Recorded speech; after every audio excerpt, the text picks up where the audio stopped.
사람 보면서 인사하겠습니다. 축복합니다. 감사합니다. 한 번 더요. 하나님께서 함께 하십니다.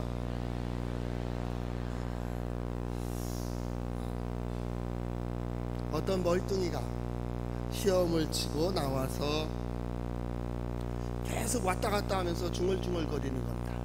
나는 아무래도 시험에 이번에 낙제할 것 같아. 제 시험 봐야 될 것 같아. 야, 큰일 났다 막 그러는 거예요. 그러니까 친구가, 야, 이미 시험은 끝났잖아.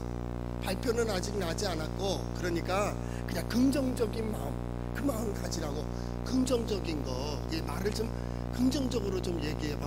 그러니까 멀뚱이는 가만히 멀뚱 생각하다가 긍정적으로 하겠다고 이제 딱 가슴을 쓰다듬고 주먹을 불끈 쥐면서 하는 말인, 그래, 나는 기필코 낙제할 거야. 멀뚱이는 아무리 긍정적이 되더라도 어쩔 수 없다. 여러분, 우리 하나님의 말씀을 들으면 여러분은 어떤 긍정을 가지십니까? 하나님의 말씀대로, 또 하나님의 뜻대로 서서 하나님께서 역사하시고 하나님께서 인도해 주시는 것을 보는 이 계절, 가을이 될 수 있기를 바랍니다. 한번 따라해 볼까요? 하나님의 말씀인 성경은 나의 신앙이요 나의 고백입니다. 하나님의 말씀은 능하지 못하심이 없나이다. 주여 내게 무슨 말씀을 하려 하시나이까? 나는 주의 백성이오니 말씀대로 이루어지리이다. 그대로 되어서 하나님의 약속하신 말씀들이 또 우리 성도들 삶 속에서 이루어지고, 이 계절에는 그 약속을 보는 여러분들 될 수 있기를 바랍니다. 이게 복이라. 예수 그리스도를 믿는 하나님을 의지하는 자의 복은 뭐냐면, 하나님께서 이루어 주시는 일들을 보며 즐거워하고 기뻐하고 감사하며, 그래서 예배의 자리에서 주를 찬양하며 하나님의 말씀을 들으며 아멘, 그리고 그 말씀대로 또 이루어지는 것을 보는, 이것이 신앙생활이죠. 예수 그리스도의 복음이 들어가는 곳마다 복음을 통하여 하나님의 역사를 보았어요. 복음을 통하여 하나님의 능력을 경험했어요. 복음을 통하여 내가 하나님의 백성됨을 확인하게 되는 것을 볼 수가 있습니다. 오늘의 말씀이 또한 우리의 삶 속에서 우리가 그러면 하나님의 백성 되어지는 그 고백이 뭐냐라는 것을 한번 살펴보고자 합니다.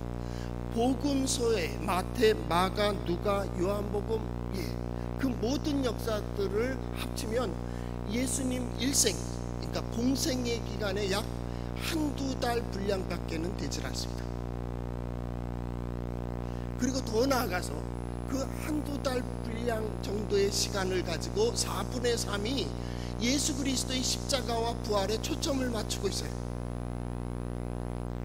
마지막 그 사건은 이 제자들에게 있어서 그 다음 그리스도인들에게는 아주 큰 이미지를 가지고 있는 거예요. 그 고백 속에 살아가죠. 더 중요한 것은 뭐냐면, 그런 복음서 안에 이 사건이 기록되었다라는 것은 중요하다 그 말입니다. 그러니까 복음서에 기록되어 있는 이 두 달도 안 되는 이 분량의 예수님의 기록에서 어떤 기록이 되었다면, 예수 그리스도의 복음은, 예수님은 그걸 통하여 무엇인가 우리에게 말씀하려고 하신다라고 기억해야 돼요. 그냥 흘러가는 게 아닙니다. 이것 어떤 책을 쓸 때도 마찬가지고, 어떤 일기를 쓸 때에도 가장 중요한 점을 딱 또 왜 그 자리에 놓았느냐라는 것이죠.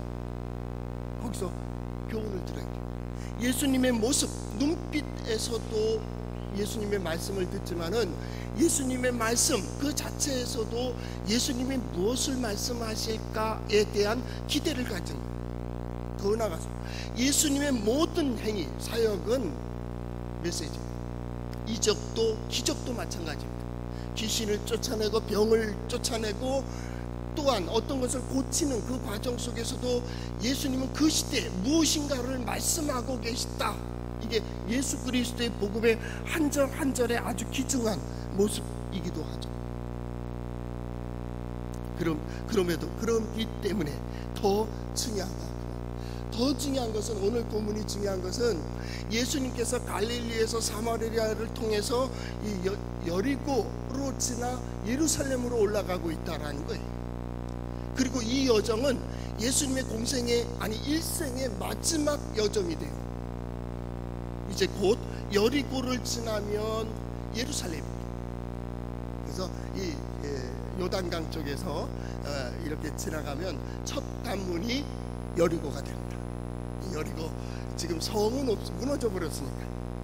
옛 여리고 하면 생각나는 게 뭡니까? 출애굽한 이스라엘 백성들이 광야 생활을 약 38년 하고 이 처음 요단강을 건너 가나안 땅을 정복할 때 그 첫 번째 관문이 여리고입니다. 여리고는 아주 중요한 의미를 가지고 있습니다. 여리고를 점령할 때 그들의 힘과 능력이 아니었습니다. 여리고는 오직 하나님께 대한 믿음으로, 은혜로 점령한 성이 여리고입니다. 더 중요한 것은 이 점령할 때 전멸을 시켰습니다. 그거는 가나안 땅에 대한 시범 케이스입니다.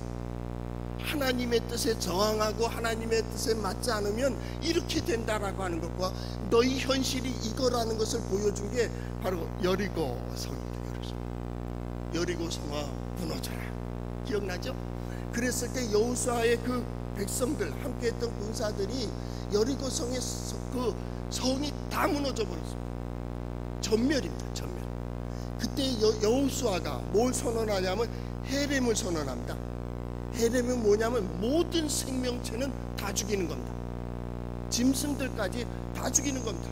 전멸입니다. 이것은 여호수아에게 있어서 아주 중요한 신앙 고백이고 이 백성에게도 중요한 신앙 고백입니다. 그것이 뭐냐면 첫 소득은 다 하나님께로 돌리는 겁니다. 첫 것이기 때문에 우리가 손댈 수 없다라는, 전쟁에 승리하더라도 전리품을 얻을 수가 없다라는 거예요. 어떤 것도 그것을 손댄들 이득이 되지 않는다. 첫 부분은 하나님 것이다 라고 해서 전멸을 시켜요. 또 한 가지, 죄가 이렇게 무서운 겁니다. 아브라함에게 이 땅을 너희 자손에게 주리라 약속하실 때 뭐라고 말씀하셨냐면 아직 그들의 가나안 땅의 죄가 차지 않았다라는 겁니다. 그래서 기다리시고 또 기다리시고, 어쩌면 38년 돌리는 이들도 어쩌면 그 죄악이 더 차지 않았기 때문에, 또한 이들은 준비되어지지 않기 때문에 아마 부딪히지 못했을 것 같아요. 하나님은 절묘하게 그걸 맞춰가시거든요. 역사에 우연은 없어요. 오늘 되어지는 어떤 일이 우연한 사건이라고 본다면 우리는 신앙인이 아니에요. 우리는 모든 일마다 때마다 이거는 마땅히 있어야 될 일이고, 예수 그리스도의 복음과 하나님의 말씀을 듣는 것처럼 하나님은 이걸 통해서 내게 무엇인가를 말씀하고 계시다고 하는, 그걸 들을 길을 가져야 돼요. 세상의 지식이 아무리 많다 할지라도 하나님의 말씀이 들려지지 않으면 어리석은 자가 되는 것이고요, 아무리 높은 답을 쌓는다 할지라도 하늘이 돕지 않으면 그거는 곧 무너지게 되는 거예요. 그렇기 때문에 하나님의 음성을 들을 수 있고 하나님의 역사를 볼 수 있고 하나님께서 인도해 주시는 길을 가는, 여호와께서 함께해 주시지 않으면 수고하는 자의 모든 수고가 헛되다고 성경은 이야기하고 있습니다. 그래서 아주 중요한 겁니다. 그들이 무너집니다. 죄악에 가득 차고, 이것이 하나님께서 멸망시키고자 결정하셨기 때문에 그들을 심판하는 도구를 이스라엘로 삼은 거예요. 이스라엘이 하나님의 백성이기 때문에 가나안 땅을 점령한 게 아니에요. 가나안이 점령당하는 이유는 그들의 죄악으로 망하는 거예요. 그리고 한 백성을 들어서 쓰시는 거예요. 그때 분명히 말씀하셨어요. 너희 숫자가 많아서가 아니라 오히려 작기 때문에 내가 들어쓴다. 결국 무슨 말입니까? 너 능력이 있어서가 아니야. 너 실력이 있어서도 아니야. 네가 무엇을 가졌기 때문도 아니야. 단지 내가 너를 쓰고 싶어 쓰는 거야. 우리는 그렇게 쓰임을 받고 있습니다. 우리의 시간도, 우리의 물질도, 우리의 지식도, 우리의 권력도, 우리의 직분도 하나님께서 쓰시기 위해서 우리를 세우신 거예요. 누구도 우리 중에서는 나는 능력이 있고 실력이 있고 나는 지혜롭고 나는 똑똑하기 때문에 라고 얘기하지 않아요. 왜냐하면 우리 모두는 스스로를 알아요. 하나님의 은혜로 된 자신을 알고 있다, 그 말입니다. 헤렘을 선언했을 때 이 여리고에 하나도 남지 않습니다. 다 죽습니다. 그런데 그 가운데서도 구원받는 자가 있었습니다. 우리가 생각하지도 못한, 왕도 아니고 권력자도 아니고 관리도 아니고 선한 일, 의로운 어떤 위대한 일을 한 자가 아닙니다. 어떤 신분으로 보면 기생입니다. 나그네를 대접하는 기생이요, 또 남들이 기억하지도 못한 전한 직업의 사람입니다. 그것도 여인입니다. 라합이 자기뿐만 아니라 자기 가정이 구원받게 됩니다. 전혀 생각하지 못해. 여리고는 아주 이상한 뜻밖의 사건들이 많이 벌어지는 것이 여리고요. 예루살렘으로 올라가는 그 관문에 있으면서 예수님은 여길 통과하고 있는 거예요. 이스라엘 백성들이 가나안 정복할 때 여리고를 믿음으로 정복했던 것처럼 그 여리고 가까이에서 그들이 할례를 행하고요, 하나님만 섬기기로 결단을 합니다. 그리고 군대장관이 나와서 그를 가로막았을 때 여호수아가 그에게 신앙을 고백합니다. 자, 이제 예수님이 여리고를 지나가고 있습니다. 예수님의 그 행보에, 걸음에 뜻밖의 일들이 두 개가 벌어진다. 그것은 예수님께서 원하지 않았던 일일 수도 있고 우리가 기대하지도 않았던 일들이 벌어지는데, 그것이 하나는 오늘 본문이고 또 하나는 다음 장에 19장에 나오는 삭개오 사건입니다. 예수님은 아무 생각 없습니다.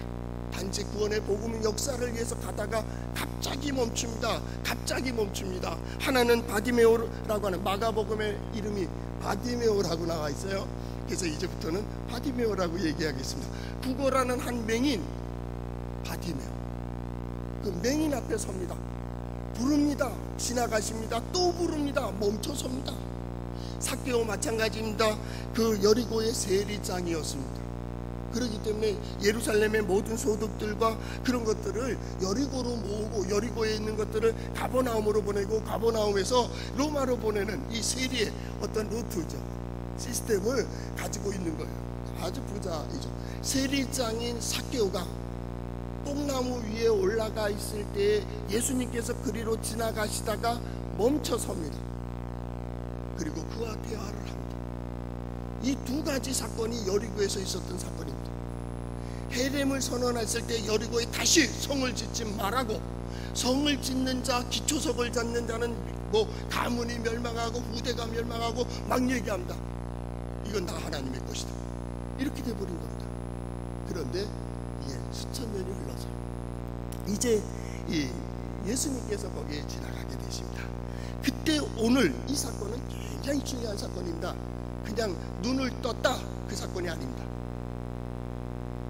모두 다 눈뜬 사람들이 이 여리고를 따라 지나가고 있는 이때, 바로 이 사건에 대해서, 삭개오의 사건은 여기에만 기록되어 있지만은 이 맹인, 국어라는 맹인의 사건은 마태복음에도 마가복음에도 이 누가복음에도 기록이 되어 있어요. 공간복음에 다 기록되어 있어요. 그만큼 중요하다 그 말입니다. 그만큼 중요하다. 뭐 때문에 중요하냐? 예루살렘 앞두고 예루살렘에 들어가면서 예수님께서 고백을 받으셔야 되고 예수님께서 선포해야 될 어떤 중요한 사건이 있다. 예수 그리스도의 복음의 놀라운 사건과 기적과 구원을 보기 위해선 이 사건이 꼭 필요한 거예요. 이것이 뭐냐면 바디메오의 사건입니다. 국어라는 맹인의 고백, 그것입니다. 그걸 통한 예수 그리스도의 복음이 오늘 들려지게 되는 것이죠. 많은 사람들이 여리고로 오시는 예수님을 보기 위하여 달려 몰려왔습니다. 어떤 사람은 호기심에, 어떤 사람은 이적을 행하실까, 기적을 행하실까, 그는 선지자이니 하나님의 말씀을 어떻게 전할까, 선지자의 그리고 목말랐던 사람들이 예수님께로 오지 않겠습니까? 그래서 많은 사람들이 그를 따랐습니다. 오늘 성경 말씀에는 무리가 이렇게 예수님을 따르고 있고, 다른 곳에 보면 많은 사람들이 그렇게 기록되어 있습니다. 많은 무리, 그렇게도 표현이 되어 있습니다. 그들이 예수를 보고 있습니다. 그들은 예수님에 대하여 나사렛에서 온 예수, 이렇게 고백합니다.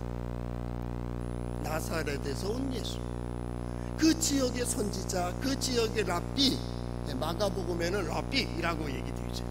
나사렛에서 온 랍비고 나중에 예루살렘에 입성하며 그가 누구냐라고 묻는 바리새인 제사장에게 뭐라고 했냐면 나사렛에서 온 선지자 이렇게 얘기했습니다.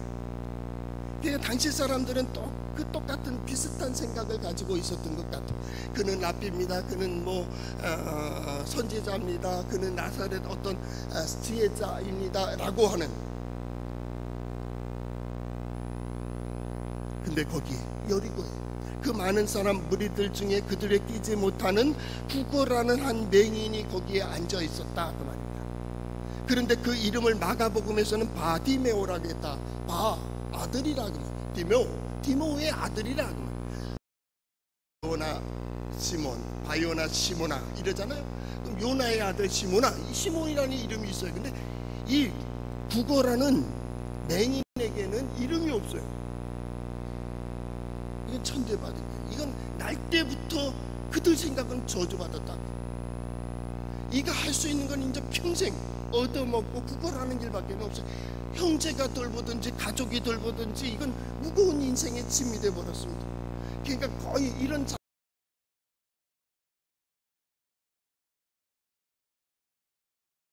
술래객들에게 특히나 여리고는 많은 부유한 사람들이 있었고 예루살렘에 올라가는 순례객들이 있었기 때문에 어쩌면 운 좋은데 길 좋은 몫을 차지하고 있었는지도 모르는. 그는 간간히 들려오는 자기가 할 수 있는 최고의 기능인 듣는 거로 예수에 대한 소문을 들었을 것입니다. 그런데 고백이 달라요. 들려진 고백과 말하는 고백이 달라지고 있다 그 말입니다. 많은 사람들이 고백하는 것은 나사렛 예수여 나사렛 선지자로 고백하고 있다. 그가 이런 일도 하고 이런 일도 하고 이렇게 말씀을 전하고 이렇게. 그가 다 들을 리는 없습니다. 거지 맹인에게 누가 그 소식을 다 전해주겠어요. 간간히 들려오는 소식에 그는 번쩍번쩍 귀가 띄었을 겁니다. 그러면 이가 메시아가 아닌가? 이 고백은 참 중요합니다. 오늘 성경 말씀에 뭐라고 고백하느냐면 그가 나사렛 예수께서 지나가신다 하는 말을 듣고 외쳐 이르되 다윗의 자손이여 예수, 다윗의 자손 예수여 나를 긍휼히 여기소서라고 얘기해요. 감히 다윗의 자손이요라고 들은 선지자들이 그렇게 많지 않습니다. 왜냐하면 다윗 그러면 왕국을 생각하고 다윗의 자손이 다시 왕국을 회복할 거라고 그들은 기대하고 있어요. 그렇기 때문에 베들레헴 태생이어야 되고 다윗의 자손이 되면 왕국을 하나님께서 그를 통하여 영원한 나라를 세우실 거라는 기대를 가졌다고. 누가 감히 다윗의 자손이오라고 얘기할 수 있겠냐고. 나사렛에서 성장한 예수에게 그가 베들레헴에 그 아버지가 출생 신고하다가 어떤 시민 신고하다가 우리 주민등록증인가 그 신고하러 가다가 출산했다 그 말이에요. 그걸로 베들레헴에서 난 거예요. 그건 누가 알아요? 솔직히 여리고 사람 뭐로 알겠어요? 단지 나사렛에서 성장했고 그는 나사렛 선지자고 랍비고 나다나엘의 말처럼 나사렛에서 무슨 선한 것이 나겠는가. 그 천한 사람들, 천한 직업을 가진 자들 이름부터가 나사르 아니에요? 이미 나무가 잘렸는데 밑둥지만 남은 그것이 무슨 나체르 새싹이 났는데 그게 무슨 소망이 있느냐고 그렇게 생각하고 있는 거예요. 그를 향해서 나사렛 예수 그가 지나간다는 소식을 듣고 다윗의 자손이요 다윗의 자손이요 라고 하고 있는 거예요. 왕국에 대한 소망, 또 이스라엘 백성들이면 누구나 아는 메시아에 대한 소망을 가지고 있는 거예요. 다윗의 자손 누구를 선택해서 하나님은 반드시 구원의 역사를 이루신다고 그들은 확신하고 있었어요. 사람들이 말합니다. 시끄러워, 너 뭐 떠들어. 왜요? 거지가 떠들기 때문에요? 아니에요. 거지는 언제나 떠들어요. 지나가는 사람들에게 도와주세요 도와주세요. 시끄러. 그래도 도와주세요. 왜? 그렇게 도움 받아야 되니까. 세겔 하나를 받아야 먹고 살고 또 빵이라도 얻어 먹어야 먹고 사는 거 아니에요? 왜 시끄러 우리들이 조용히 하라 그랬을까요? 중요한 게 있어요. 그가 지금 다윗의 자손이라고 선포하고 있는 거예요. 이게 두려운 거예요. 왜냐하면 몇 장 전서부터 누가복음은 계속 바리새인이 등장하고 있습니다. 바리새인이 말합니다. 하나님의 나라가 임할 때가 이때이니까 하늘로서 온 증거를 보여주세요. 이적이 무엇입니까? 당신이 왜 이런 일을 합니까? 계속 도전하고 있는 거예요. 그러니까 남쪽 유다에서는 예수를 메시아로 거의 보고 있는 거예요. 단지 고백을 안 해요. 왜요? 자기네 기득권 때문에 그래요. 자기 어떤 것 명예, 자기의 자존심, 자기의 신분, 자기의 직분들에 의해서 예수를 예수로 인정하지 않고 있다. 예수를 그리스도로 인정하고 있지 않은 거요. 우리가 예수님과 나 그 사이에 장애물이 있을 수 있어요. 마치 구걸하는 맹인처럼 예수님과 그 맹인 사이엔 어떤 것들이 가로막고, 첫째는 그 자존심이, 날 때부터 소경된 자가 앞을 보지 못하기 때문에 상처 입은 그 자존심이 어떤 것을 기대하지 않아요. 상처를 많이 받다 보면 어떤 기대를 할 수가 없다고. 하도 눌리다 보면 소망도 없어진다니까요. 그게 자존심이에요. 둘째는 자기가 예수님이 어디로 어떻게 가는지 그것을 볼 수가 없다는 거예요. 그 장애가 그것을 막고 있어요. 마찬가지죠. 오늘 나와 내 가정에 어떤 일이 벌어지길 원하고 어떤 일이 이루어지길 소망하지만 어떻게 어디에 서야 되며 무엇을 해야 되며 내가 무엇을 해야 될지 모르는 그것도 장애예요. 만약 신앙인이 그렇다고 한다면 그 영적인 어떤 감각을 상실한 거예요. 이전에는 하나님을 찾는 법, 하나님을 의지하는 법을 잘 알고 있던 그가 이제는 하나님 소멸하고, 왜? 명예 때문에, 자존심 때문에, 사람들 때문에, 체면 때문에 그것을 막았다고. 지금 이 일에 여러분 어디에 서야 돼요? 여러분 지금 무엇을 해야 됩니까? 이 가을에 하나님의 행하시는 큰 일을 보길 원한다면 여러분은 어디에 지금 서야 될까요? 왜 대답을 못해요? 왜 스스로 결단하지 못하는 거예요? 예, 사람들이 있는 거예요. 그동안의 습관이 있는 거예요. 습관의 노예가 되어 있어요. 하나님이 아닌 다른 것을 자랑하고 있고 다른 것을 믿고 있고 다른 것이 더 크게 보이고 있는 거예요. 거지는 더 이상 잃을 게 없어요. 그는 그의 마음속에 울려지는 대로, 깨닫게 되는 대로, 감동해 주는 대로, 그게 뭐예요? 믿음.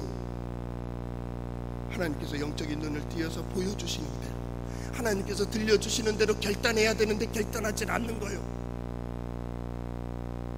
많은 사람들은 그래서 나사렛 예수 그 이상을 얘기하지 않습니다. 라쁘니라고 얘기하는데 그것은 우리 그러잖아요. 진짜 선생님을 선생님이라고 할 때도 있지만 선생이 아니지만은 존칭하기 위해서 김 선생, 이 선생 그러잖아요, 그렇죠? 단순히 그거요. 랍비, 그게 진짜 랍비가 아니에요. 이들은 랍비는 그들이 임명해야 돼요. 그런 문제예요. 지금 라포니를 얘기하는 게 아니에요. 우리 뭐 헬라어 성경을 듣고 보니까 키리오스, 주님을 얘기하다. 주님 하지만은 지금 지금 소경이 고백하는 건 다윗의 자손. 오늘 그 고백을 할 수 있었으면 좋겠어요. 예수님이 가다가 딱 멈춘 이유는 주님이 아니고 랍비요, 그것도 아니요. 어떻게 여기서 여리고에서 메시아에 대한 소망을 얘기할 수 있냐? 다윗의 자손 예수요. 다윗의 자손 예수. 이 상황, 이 시대, 기독교와 교회와 성도들의 침체되어 있는 세상을 보며 두려워하고 떨고 있는 이때 누가 일어나서 우리 하나님이 예수 그리스도에 대한 복음의 소망이 있다고 얘기할 사람이 과연 몇일까요? 하나님이 크게 보이고 하나님의 말씀의 능력이 있어 보이는, 과연 그 고백을 할 수 있는 자 누구일까요? 만약 오늘 설교자가 여러분 다 지우고 이제부터 기도를 선포하고 몇 날을 이제는 하나님의 말씀을 보며 기도합시다 할 때 과연 따를 자가 몇이요? 어떤 사람은 아이들을 돌봐야 된다고 할 것이고 생계를 위해서 일터에 가야 된다고 얘기하지 않겠습니까? 거기에 결단할 자가 누구예요?